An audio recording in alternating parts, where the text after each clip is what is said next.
Hello అండి. మన అందరికీ తెలిసినదే కదా బంగారం ధర తగ్గిందని.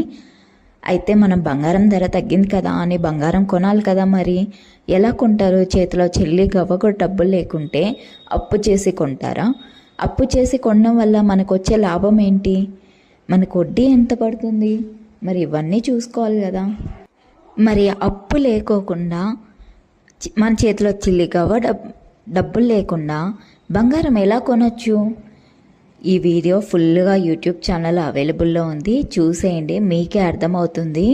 మన చేతిలో చిల్లి గవ్వ డబ్బులు పోయినా పర్లేదు, ₹1 బయట అప్పు చేయకోకుండా మనము బంగారం అనేది తీసుకోవచ్చు.